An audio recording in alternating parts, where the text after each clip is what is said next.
Good evening money persons, welcome to daily money show number 1038. Actually ఈ రోజు మహావీర్ జయంతి సందర్భంగా మన మార్కెట్స్ కి హాలిడే. మన మార్కెట్ హాలిడే ఉన్నా కూడా నిన్న మన వీడియో రిలీజ్ చేసే టైంకి చైనా అయితే యుఎస్ ని టారిఫ్స్ తోని హిట్ బ్యాక్ చేసింది కదా. దాని గురించి నిన్న డైలీ మనీ షోలో కూడా మాట్లాడుకున్నాం. సో చైనా దగ్గర నుంచి ఎప్పుడైతే ఇటువంటి అనౌన్స్మెంట్ వచ్చిందో యుఎస్ దగ్గర నుంచి కూడా నిన్న నైట్ వీటికి అగెనిస్ట్ గా ఇంపార్టెంట్ అనౌన్స్మెంట్స్ అయితే వచ్చాయి. యుఎస్ దగ్గర నుంచి వచ్చినటువంటి అనౌన్స్మెంట్స్ తోని నిన్న నైట్ యుఎస్ మార్కెట్స్ పాజిటివ్ గా రియాక్ట్ అయ్యాయి. అండ్ ఈ రోజు సెషన్ లో మీరు అబ్జర్వ్ చేశారంటే most of the global markets అన్ని కూడా పాజిటివ్ గానే ట్రేడ్ అవుతున్నాయి. ఒక టైంలోని మన గిఫ్ట్ నిఫ్టీ 800 పాయింట్స్ పాజిటివ్ లో ట్రేడ్ అయింది. బట్ నేను ఈ వీడియో రికార్డ్ చేసే టైంకి అది 682 పాయింట్స్ కి తగ్గింది. సో జనరల్లీ మార్కెట్స్ అన్ని ఇలా పాజిటివ్ గా రియాక్ట్ అయ్యేసరికి ఇన్వెస్టర్స్ లో ఒక హోప్స్ బిల్డ్ అవుతాయి కదా. అంటే ఇక్కడ నుంచి మార్కెట్ లోని చాలా మంచి ర్యాలీ చూడొచ్చు అని చెప్పి హోప్స్ బిల్డ్ అవుతాయి కదా. సో అసలు యుఎస్ ప్రెసిడెంట్ అనౌన్స్మెంట్స్ ఉన్నాయి కదా, వాటి గురించి క్లియర్ గా ఇన్వెస్టర్స్ కి అయితే అర్థం కావాలి. అండ్ ఈ వచ్చినటువంటి అనౌన్స్మెంట్స్ వలన ప్రెసెంట్ మన మార్కెట్ పైన ఎలా ఇంపాక్ట్ ఉంటుంది అండ్ గ్లోబల్ మార్కెట్స్ పైన ఎలా ఇంపాక్ట్ ఉంటుంది అనే దాని గురించి మనం మాట్లాడుకుందాం. దీంతో పాటుగా ఇప్పుడు మన మార్కెట్ రిలేటెడ్ గా మరొక కన్సర్న్ కూడా కనపడుతున్నది. ఆ కన్సర్న్ ని కూడా ఈ రోజు వీడియోలో అయితే మీకు అడ్రస్ చేయబోతున్నాను. సో కంప్లీట్ గా ఈ ఇన్ఫర్మేషన్ మొత్తం తెలుసుకున్నారనుకోండి, ఇప్పుడు ఇన్వెస్టర్స్ మార్కెట్ తో ఎలా బిహేవ్ చేయాలన్న దాని గురించి ఒక క్లారిటీ అయితే వస్తుంది. Let's start today's daily money show. Daily market related గా వచ్చేటువంటి ఇటువంటి ఇంపార్టెంట్ ఇన్ఫర్మేషన్ ఏదైతే ఉంటుందో దాన్ని డీటెయిల్ గా మీతో షేర్ చేయడానికి మన టీం పెడుతున్నటువంటి ఎఫర్ట్స్ గనక మీకు హెల్ప్ఫుల్ అవుతున్నట్లయితే ఈ వీడియోని మర్చిపోకుండా లైక్ చేయడానికి ప్రయత్నించండి. అండ్ మీరు ఇదే ఫస్ట్ టైం మన ఛానల్ కి వచ్చినట్లయితే ఛానల్ ని సబ్స్క్రైబ్ చేసుకుని పక్కనున్న బెల్ ఐకాన్ లోని ఆల్ నోటిఫికేషన్స్ ఆన్ చేసుకున్నారనుకోండి, మా నుంచి వచ్చేటువంటి ఇంట్రెస్టింగ్ వీడియోస్ అన్ని కూడా ఎప్పటికప్పుడు మీకు రీచ్ అవుతాయి. ముందుగా మనం డొనాల్డ్ ట్రంప్ దగ్గర నుంచి నిన్న నైట్ వచ్చినటువంటి అనౌన్స్మెంట్ గురించి డిస్కస్ చేసుకుందాం. నిన్న మన మార్కెట్ క్లోజ్ అయిన తర్వాత చైనా ఏం చేసింది, యుఎస్ పైన ప్రీవియస్ గా విధించినటువంటి టారిఫ్స్ ని మరింత పెంచుతూ 84% టారిఫ్స్ వేస్తున్నట్టుగా చైనా అనౌన్స్ చేసింది కదా. చైనా దగ్గర నుంచి ఎప్పుడైతే ఈ అనౌన్స్మెంట్ వచ్చిందో దానికి నిన్న నైట్ డొనాల్డ్ ట్రంప్ కూడా అగ్రెసివ్ గా రియాక్ట్ అవడం జరిగింది. ఈయన వేరియస్ కంట్రీస్ పైన ప్రీవియస్ గా టారిఫ్స్ విధించారు కదా, దీనిలోని 75 కంట్రీస్ వరకు యుఎస్ తోని నెగోషియేషన్స్ అయితే చేస్తున్నాయని. సో ఏవైతే కంట్రీస్ యుఎస్ పైన తిరిగి టారిఫ్స్ ని విధించలేదో ఆ కంట్రీస్ అన్నిటిపైన కూడా టారిఫ్స్ ని 90 days పాస్ చేస్తున్నట్టుగా డొనాల్డ్ ట్రంప్ అనౌన్స్ చేయడం జరిగింది. సో ఎప్పుడైతే చాలా కంట్రీస్ పై నేను విధించినటువంటి టారిఫ్స్ కి 90 days పాస్ చేస్తున్నట్టుగా అనౌన్స్ చేశారో అది గ్లోబల్ మార్కెట్స్ అన్ని కూడా దాన్ని పాజిటివ్ గా తీసుకున్నాయి. కాకపోతే ఈయన ఏం చేశారంటే ఈ కంట్రీస్ అన్నిటిపైన కూడా 90 days టారిఫ్స్ ని పాస్ చేసినా చైనా వీళ్ళపైన తిరిగి టారిఫ్స్ విధించింది కదా, దానికి ఈయన రియాక్ట్ అవుతూ ప్రీవియస్ గా చైనా పైన టారిఫ్స్ ని 104% కి పెంచారు కదా, దాన్ని ఇప్పుడు ఏకంగా 125% కి పెంచేయడం జరిగింది. సో ఒకవేళ చైనా పైన టారిఫ్స్ ని విధించిన అదర్ కంట్రీస్ పైన విధించినటువంటి టారిఫ్స్ ని 90 days పాస్ చేస్తున్నారని చెప్పి ఈయన దగ్గర నుంచి అనౌన్స్మెంట్ వచ్చింది కదా. దీంతో గ్లోబల్ మార్కెట్స్ అన్ని కూడా ఒక్కసారి కొంతవరకు ఊపిరి పీల్చుకున్నాయి. దానివల్లనే నిన్న నైట్ యుఎస్ మార్కెట్స్ పాజిటివ్ గా రియాక్ట్ అయ్యాయి. అండ్ ఈ రోజు సెషన్ లోని most of the global markets లో పాజిటివ్ మూమెంటం కనపడుతున్నది. ఈయన దగ్గర నుంచి వచ్చినటువంటి అనౌన్స్మెంట్ ఏదైతే ఉన్నదో ఇది మార్కెట్స్ రిలేటెడ్ గా పాజిటివే కదా. సో ఫర్దర్ గా కూడా మన మార్కెట్స్ పాజిటివ్ గా రియాక్ట్ అవుతాయంటే ఇక్కడే ఇన్వెస్టర్స్ ఒక ఇంపార్టెంట్ థింగ్ గుర్తుపెట్టుకోవాలి. ఇక్కడ డొనాల్డ్ ట్రంప్ ఏం చెప్తున్నారు, ఆయన ప్రీవియస్ గా ఏవైతే టారిఫ్స్ విధించారో ఆ టారిఫ్స్ ని ఎత్తివేస్తున్నట్టుగా అనౌన్స్ చేయలేదు కదా, ఓన్లీ 90 days మాత్రం వాటిని పాస్ చేస్తున్నట్టుగా అనౌన్స్ చేశారు. సో ఈ 90 days లోని అన్ని కంట్రీస్ తోని యుఎస్ కి ఒప్పందాలు జరుగుతాయా లేదా అన్నది మనం చూడాలంటే ఆల్రెడీ మన ఇండియా విషయంకి వచ్చేసరికి యుఎస్ తోని నెగోషియేషన్స్ అయితే జరుగుతుంది కదా, అంటే ట్రేడ్ డీల్ రిలేటెడ్ గా. సో ఒకవేళ ఈ 90 days లోని యుఎస్ అండ్ ఇండియా మధ్యన అన్ని ఒప్పందాలు కరెక్ట్ గా జరిగి ట్రేడ్ డీల్ గానీ జరిగిపోయింది అనుకోండి, అప్పుడు మన పైన తిరిగి మళ్ళీ టారిఫ్స్ విధించకపోవచ్చు. అలా కాకుండా ఈ ట్రేడ్ డీల్ నెగోషియేషన్స్ గానీ సక్సెస్ఫుల్ అవ్వలేదనుకోండి, తిరిగి మళ్ళీ ఇతను టారిఫ్స్ విధించేటువంటి అవకాశాలు కూడా ఉన్నాయి. ఓన్లీ 90 days దీనికి పాస్ చేశారు కాబట్టి ఆ టైం వరకు రిలీఫ్ గానే మనం చూడొచ్చు. బట్ ఈ 90 days లోని ఏం జరుగుతుంది అన్నది ఇన్వెస్టర్స్ అయితే ట్రాక్ చేయాలి. అంటే ఈ ట్రేడ్ డీల్ ఫైనల్ అవుతుందా లేదా అన్నది ఇన్వెస్టర్స్ ట్రాక్ చేయాలి. ట్రంప్ తీసుకున్నటువంటి ఈ డిసిషన్ గ్లోబల్ కంట్రీస్ అన్నిటికీ పాజిటివ్ అని మనం అనుకుంటున్నాం కదా. ఇన్ఫాక్ట్ ఈయన తీసుకున్నటువంటి ఈ డిసిషన్ మనకెంత పాజిటివ్ యుఎస్ కి కూడా మనం అంతే పాజిటివ్ గా చూడొచ్చు. ఎందుకంటే ఈయన అన్ని కంట్రీస్ పైన టారిఫ్స్ విధిస్తే ఏం జరుగుతుంది, యుఎస్ కి ఏ కంట్రీ నుంచి ప్రొడక్ట్స్ వెళ్లాలన్నా ఆ ప్రొడక్ట్స్ యొక్క కాస్ట్ పెరిగిపోద్ది కదా. సో అల్టిమేట్ గా యుఎస్ సిటిజన్స్ ఆ ప్రొడక్ట్స్ కొనేటువంటి కాస్ట్ పెరిగితే ఏం జరుగుతుంది, యుఎస్ లో మళ్ళీ తిరిగి ఇన్ఫ్లేషన్ పెరిగిపోద్ది. ఇన్ఫ్లేషన్ పెరిగితే యుఎస్ ఎకానమీ ఇంపాక్ట్ అవుతుంది. ఈవెన్ ఎకానమీ ఇంపాక్ట్ అయితే యుఎస్ లో రెసిషన్ వచ్చేటువంటి అవకాశాలు కూడా ఉన్నాయి కదా. సో ఇప్పుడు ఈయన తీసుకున్నటువంటి డిసిషన్ ఏదైతే ఉన్నదో మెయిన్లీ ఇది యుఎస్ సిటిజన్స్ రిలేటెడ్ గా మనం పాజిటివ్ గా చూడొచ్చు. ఎస్ మన కంట్రీ రిలేటెడ్ గా కూడా పాజిటివే. కాకపోతే ఈయన డిసిషన్ తీసుకోలేదనుకోండి, మన మీద ఎంత ఇంపాక్ట్ పడుతుందో యుఎస్ మీద కూడా అంతే ఇంపాక్ట్ పడుతుంది అన్నది మనం అర్థం చేసుకోవాలి. ఈయన డిసిషన్ డెసిషన్ తీసేసుకున్నారు కదా, అంటే 90 days పాజ్ చేసేసారు కదా. సో వేరియస్ కంట్రీస్ తో అలాగే నెగోషియేషన్స్ జరుగుతున్నాయి. అంటే వేరియస్ కంట్రీస్ ఆల్రెడీ యూఎస్ పైన విధిస్తున్నటువంటి టారిఫ్స్ ని తగ్గించడానికి రెడీగా ఉన్నామని చెప్పి స్టేట్మెంట్స్ చేస్తున్నాయి కదా. సో ఇవన్నీ కంట్రీస్ తో కూడా యూఎస్ కి ట్రేడ్ డీల్ జరిగిపోయింది అనుకోండి, ఈ ట్రేడ్ వార్ ముగిసిపోయినట్లే. సో ట్రేడ్ వార్ ముగిసిపోయినట్లయితే మార్కెట్స్ కి అది పాజిటివే కదా అని చెప్పి అనుకోవచ్చు కదా. కానీ ఇక్కడే ఇన్వెస్టర్స్ ఒక ఇంపార్టెంట్ థింగ్ గుర్తుపెట్టుకోవాలి. ఈయన యూఎస్ తో నెగోషియేట్ చేస్తున్నటువంటి అన్ని కంట్రీస్ పైన టారిఫ్స్ ని పాజ్ చేశారు, కానీ చైనా పైన అయితే టారిఫ్స్ ని పెంచారు కదా. నువ్వు చైనా పైన టారిఫ్స్ పెంచేస్తే ఇప్పుడు చైనా దిగొచ్చేసి అమ్మో యూఎస్ ఇలా టారిఫ్స్ మా మీద పెంచుకుంటూ పోతుంది, మేము తగ్గించాలని వస్తారా? వాళ్ళ సైడ్ నుంచి కూడా మనం చూసాం అనుకోండి, ఇప్పటి వరకు చైనా కూడా బ్యాక్ స్టెప్ వేయట్లేదు. అంటే యూఎస్ మా పైన ఏ విధంగా రియాక్ట్ అవుతుందో మేము కూడా యూఎస్ కి అదే విధంగా రియాక్ట్ అవుతాం అని చెప్పి చైనా అయితే కంటిన్యూస్ గా కామెంట్స్ చేస్తుంది కదా. ఈవెన్ నిన్న నైట్ ట్రంప్ దగ్గర నుంచి ఈ అనౌన్స్మెంట్ వచ్చిన తర్వాత China foreign ministry spokesperson దీనికి రియాక్ట్ అవుతున్నట్టుగా ఒక ట్వీట్ అయితే చేయడం జరిగింది. ఆవిడేమంటున్నారంటే we are Chinese, we are not afraid of provocations, we don't back down అని చెప్పి ఆవిడైతే ట్వీట్ చేయడం జరిగింది. అంటే మేము చైనీస్, మేము ఇటువంటి బెదిరింపులకి లొంగము అండ్ వెనక్కి తగ్గం అన్నట్టుగా ఆవిడ ట్వీట్ ని బట్టి మనం అర్థం చేసుకోవచ్చు. సో యూఎస్ తీసుకున్నటువంటి ఈ స్టెప్ కి అగైన్ చైనా కూడా రియాక్ట్ అయ్యేటువంటి అవకాశాలు కనిపిస్తున్నాయి కదా. నో ట్రేడ్ వార్ అయితే యూఎస్ అండ్ చైనా మధ్య జరుగుతుంది. కాకపోతే చైనా లాస్ట్ టైం ఏం అనౌన్స్ చేసింది, వీళ్ళ దగ్గర ఉన్నటువంటి రేర్ ఎర్త్ మెటల్స్ ఏవైతే ఉన్నాయో ఆ రేర్ ఎర్త్ మెటల్స్ ఎక్స్పోర్ట్స్ పైన రిస్ట్రిక్షన్స్ విధిస్తామని అనౌన్స్ చేసింది కదా. నో ఈ రేర్ ఎర్త్ మెటల్స్ పైన చైనా రిస్ట్రిక్షన్స్ విధిస్తే ఏమవుతుంది? యాక్చువల్లీ మనం చూసినట్లయితే గ్లోబల్లీ చైనా దగ్గరే ఈ రేర్ ఎర్త్ మెటల్స్ అనేవి ఎక్కువగా ఉన్నాయి. ఒకవేళ వీటి ఎక్స్పోర్ట్స్ ని చైనా ఆపేసింది అనుకోండి, దానివల్ల ఏం జరుగుతుందంటే గ్లోబల్లీ మనకి డిఫెన్స్ సెక్టర్ లో వేరియస్ ప్రొడక్ట్స్ మ్యానుఫాక్చరింగ్ లోని ఈ రేర్ ఎర్త్ మెటల్స్ ని యూజ్ చేస్తుంటారు. ఒకవేళ చైనా వాటిని ఆపేసింది అనుకోండి, గ్లోబల్లీ డిఫెన్స్ సెక్టర్ అయితే దానివల్ల ఇంపాక్ట్ అవ్వచ్చు. ఈవెన్ రేర్ ఎర్త్ మెటల్స్ అనే కాదు, చైనా దగ్గర తయారయ్యేటువంటి వేరియస్ ప్రొడక్ట్స్ ఏవైతే ఉన్నాయో వాటిలో కొన్ని ప్రొడక్ట్స్ యొక్క అవైలబిలిటీ గ్లోబల్లీ చాలా తక్కువ ఉన్నది. నో యూఎస్ ఒకవేళ ఇటువంటి స్టెప్స్ తీసుకున్నది అనుకోండి, చైనా ఒకవేళ అటువంటి రేర్ ప్రొడక్ట్స్ యొక్క ఎక్స్పోర్ట్ ని నిలిపేస్తే ఏం జరుగుతుంది? గ్లోబల్లీ ఉన్నటువంటి కంట్రీస్ అన్ని కూడా ఇంపాక్ట్ అవుతాయి కదా. ఆ ఇంపాక్ట్ లాస్ట్ కి ఏమవుతుంది? రెండు పెద్ద ఎకానమీస్ ఇంత స్ట్రాంగ్ గా కొట్టుకుంటూ ఆ ఎకానమీస్ ఇంపాక్ట్ అయితే ఆబ్వియస్ గా దాని యొక్క ఇంపాక్ట్ గ్లోబల్ ఎకానమీస్ అన్నిటిపైన కూడా పడుతుంది కదా. సో ఆ ఇంపాక్ట్ కనుక గ్లోబల్ ఎకానమీస్ మీద పడింది అనుకోండి, అది మనం నెగిటివ్ గానే చూడొచ్చు. నువ్వు యూఎస్ ప్రెసిడెంట్ ఏమంటున్నారంటే చైనా మాతోని నెగోషియేషన్స్ చేయడానికి రెడీగానే ఉన్నది, ఏదో ఒక పాయింట్ ఆఫ్ టైమ్ లో వాళ్ళు మాతో నెగోషియేట్ చేస్తారని ఆయన అయితే అంటున్నారు. కానీ ప్రస్తుతం ఉన్నటువంటి సిచ్యువేషన్ బట్టి మనం చూస్తే చైనా కూడా వెనక్కి తగ్గడానికి రెడీగా లేనట్టే కనిపిస్తుంది కదా.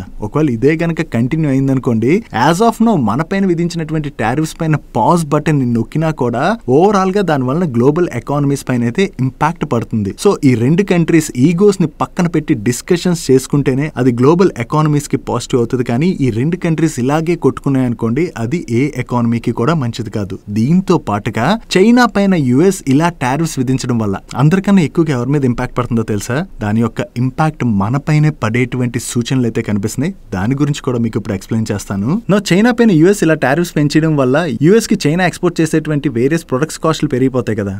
కాస్ట్ పెరిగిపోతే ఏమవుతుంది? చాలా మంది యుఎస్ సిటిజన్స్ చైనా దగ్గర నుంచి కాకుండా అదర్ కంట్రీస్ నుంచి కొనడానికి ఇష్టపడతారు. ఒకవేళ అలా జరిగిందనుకోండి, అక్కడ చైనాకి జరిగేటువంటి బిజినెస్ ఇంపాక్ట్ అవుతుంది కదా. సో బిజినెస్ ఇంపాక్ట్ అయిందని చెప్పి వాళ్ళ ప్రొడక్షన్ ఆపివేయలేరు కదా వెంటనే. వాళ్ళ దగ్గర ఇప్పుడు చూసినట్లయితే కెపాసిటీస్ చాలా స్ట్రాంగ్ గా ఉన్నాయి, ఆల్రెడీ ప్రొడక్షన్ కూడా జరిగిపోయి ఉంటుంది. సో ఆ జరిగిన ప్రొడక్షన్ అంతటిని చైనా ఏం చేస్తుంది? వాళ్ళ దగ్గర పెట్టుకుని కూర్చోలేదు కదా. అదర్ కంట్రీస్ లోని వాటి యొక్క డంపింగ్ చైనా స్ట్రాంగ్ గా చేసేటువంటి అవకాశం ఉన్నది. ఎస్పెషల్లీ చైనా ఎక్కువగా డంపింగ్ మన ఇండియాలోనే చేసేటువంటి సూచనలు కనిపిస్తున్నాయి. ప్రెసెంట్ చూసినట్లయితే మనం వేరియస్ ఎలక్ట్రానిక్ పార్ట్స్ ని చైనా దగ్గర నుంచి ఇంపోర్ట్ చేసుకుంటున్నాం కదా. నౌ యుఎస్ అండ్ చైనా మధ్య జరుగుతున్నటువంటి ఈ సిచ్యువేషన్ వలన ఫైనల్లీ ఏం జరుగుతుందంటే, చైనా దగ్గర ఉన్నటువంటి ఆ ప్రొడక్షన్ ని వాళ్ళ దగ్గరే పెట్టుకోకుండా తగ్గించుకునేందుకు గాను మన ఇండియన్ కంపెనీస్ కి వేరియస్ ఎలక్ట్రానిక్ పార్ట్స్ పైన డిస్కౌంట్ ని ఆఫర్ చేస్తున్నట్లుగా మీడియా ప్లాట్ఫామ్స్ అయితే రిపోర్ట్ చేస్తున్నాయి. ప్రెసెంట్ చూసినట్లయితే ఈ డిస్కౌంట్ ని పొంది ఎలక్ట్రానిక్ ప్రొడక్ట్స్ మన కంట్రీలోకి ఇంపోర్ట్ చేసుకోవచ్చు. కానీ ఈ ఎలక్ట్రానిక్స్ మనం పక్కన పెడితే వేరియస్ ఇండస్ట్రీస్ అంటే కెమికల్స్ కావచ్చు, వీటితో పాటు వేరియస్ ఇండస్ట్రీస్ లోని చైనా దగ్గర ఉన్నటువంటి ప్రొడక్షన్ ఏదైతే ఉన్నదో దాన్ని మన కంట్రీలోనే ఎక్కువగా డంపింగ్ చేసేటువంటి అవకాశం ఉంది. ఒకవేళ చైనా ఇంత స్ట్రాంగ్ గా డంపింగ్ చేసింది అనుకోండి,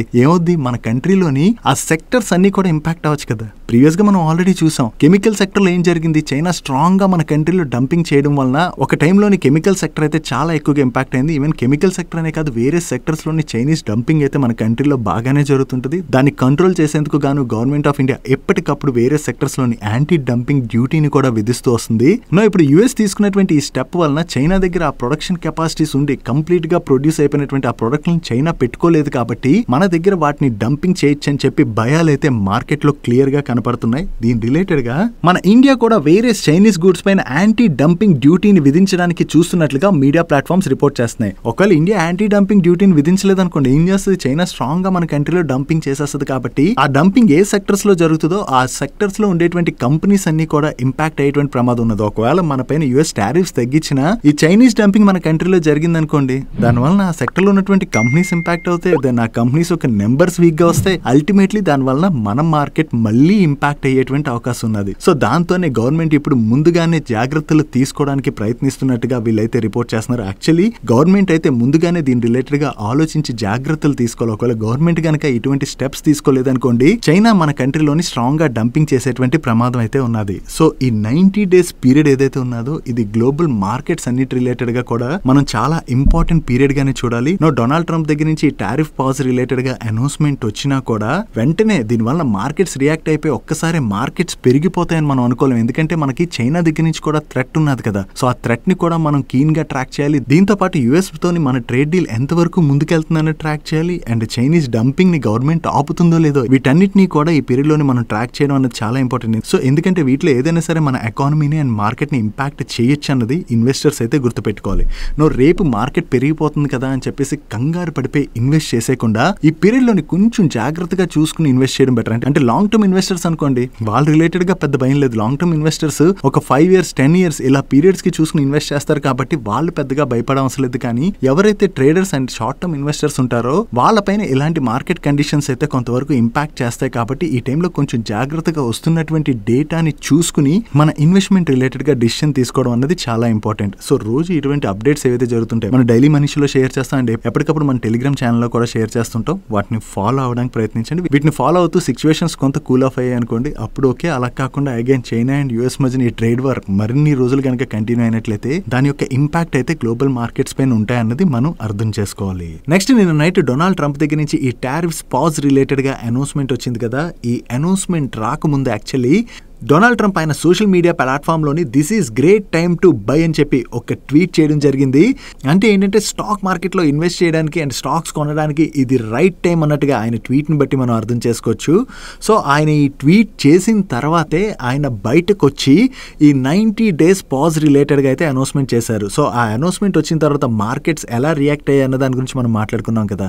సో ఈ విధంగా జరగడంతో సోషల్ మీడియాలో ఏం సర్క్యులేట్ అవుతుందంటే డొనాల్డ్ ట్రంప్ కావాలనే మార్కెట్స్ని పడేసి ఆ పడిపోయిన తర్వాత ఆయనకి చెందినటువంటి పీపుల్ అందరికీ కూడా స్టాక్ మార్కెట్లో ఇన్వెస్ట్ చేయమని చెప్పి సజెషన్ ఇచ్చి దాని తర్వాతే బయటకు వచ్చి ఆయన ఈ విధంగా అనౌన్స్మెంట్ చేశారని.